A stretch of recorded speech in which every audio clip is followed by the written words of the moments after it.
Saparantosna Allah subhanahu wa ta'ala dina surat Al-Fajr ayat kahiji sumpah demi fajar. Salajengna Allah subhanahu wa ta'ala bersumpah demi malam anu 10. Sakumaha firman Allah, Bismillahirrahmanirrahim. Walayalin ashri. Sadaqallahul azim. Maknane wallahu a'lamu bimuradih. Walayalin, sareng Allah sumpah demi malam-malam ashrin anu 10. Numutkeun sebagian ahli tafsir anu dimaksud malam-malam anu 10 teh nyaeta ashri Dzulhijjati, 10 malam Zulhijjah.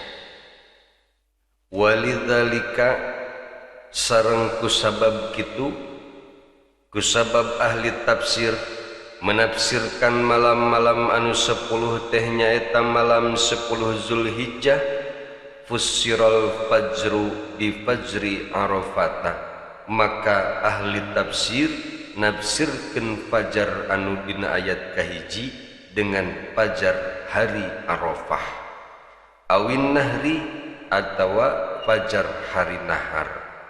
Hari nahar teh nyaeta hari menyembelih kurban. Au ashri Ramadan al-akhiri, atawa aya oge ahli tafsir anu menafsirkan bahwa anu dimaksud malam-malam anu 10 dina ayat ieu teh nyaeta 10 malam terakhir bulan Ramadan. Ahli tafsir anu meyakini bahwa anu dimaksud 10 malam teh nyaeta 10 malam terakhir bulan Ramadan, sebab di 10 akhir Ramadan terdapat Lailatul Qadar, nyaeta malam kemuliaan. Sakumaha firman Allah, Lailatul Qadri khairum min alfi syahrin. Nah, kusabab kitu Syekh Utsaimin dina tafsirna memilih pendapat anu kadua, nyaeta pendapat bahwa anu dimaksud 10 malam di dieu nyaeta malam 10 terakhir di bulan Ramadan. Ari urang sebagai orang awam rek milih pendapat ahli tafsir anu mana atuh? Apakah rek meyakini bahwa 10 malam di dieu teh nyaeta 10 malam Dzulhijjah atau 10 malam terakhir bulan Ramadan? Mangga bae rek milih nu mana bae oge, nu penting ulah nyalahkeun ahli tafsir anu milih 10 malam akhir Ramadan itu berdasarkan ilmuna, nu milih 10 Dzulhijjah ge eta berdasarkan ilmuna. Cenah urang marek percaya we kaduanana, mangga bae. Nu penting hiji urang ulah nyalahkeun pendapat ahli tafsir sebab urang mah can boga ilmuna. Nu kadua ulah nyieun tafsir sorangan, komo eta mah bahaya sebab urang mah can boga ilmuna. Urang mah tuturkeun bae pendapat-pendapat ahli tafsir. Mana atuh nu bener, sanggakeun bae ka Allah subhanahu wa ta'ala. Eta we nu aman urang mah. Hehe. Wa tankiruha, sareng ditnakirah keunana, walayalin sareng asrin. Eta nakirah, tanda nakirahna ditanwin. Naon hikmahna kalimat walayalin ashrin dinakirahkeun? Litakdimi, eta teh nuduhkeun bahwa malam-malam anu 10 teh eta teh sangat penting atanapi sangat agung. Jadi maca Al-Qur'an mah ulah sambarangan, sebab perubahan satu harokat oge bakal jadi berubah maknana. ketika geus berubah makna pasti bakal berubah tujuanana. Matak sing hati-hati ketika maoskeun Al-Qur'an ulah sampai sembarangan.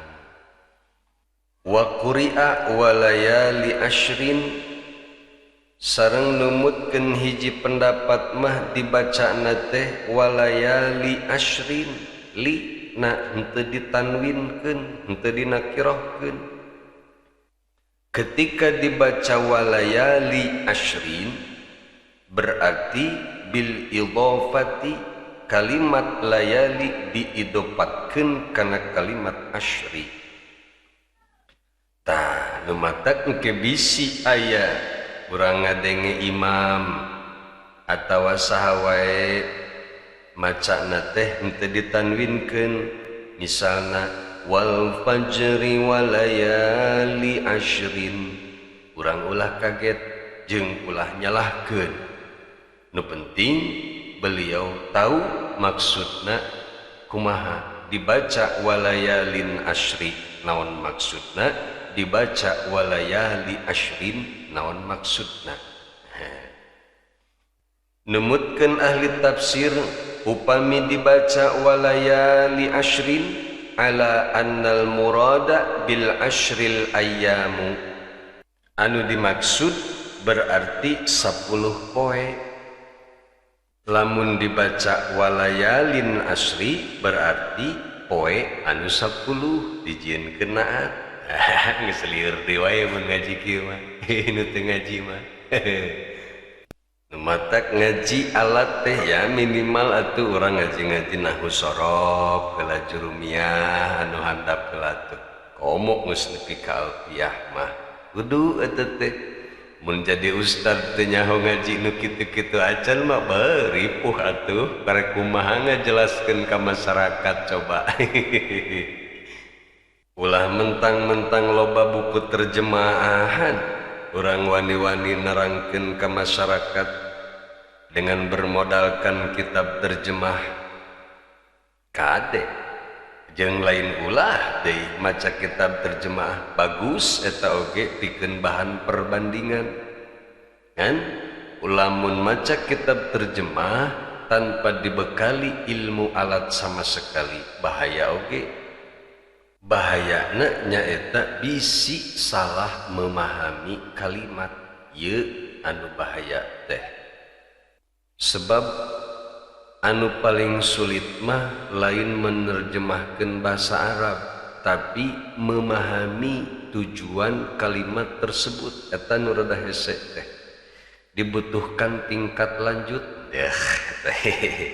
Matak sakali deui teu cukup maca kitab hanya dengan bermodalkan kitab terjemah. Akan tetapi lamun urang geus menguasai atanapi memahami ilmu nahwu sorof kemudian maca kitab terjemah itu akan lebih bagus untuk bahan perbandingan. Nah, etalah penjelasan tentang surat Al-Fajri ayat kedua numutkeun dina kitab Duratun Nasihin. Wallahu a'lamu bishawab.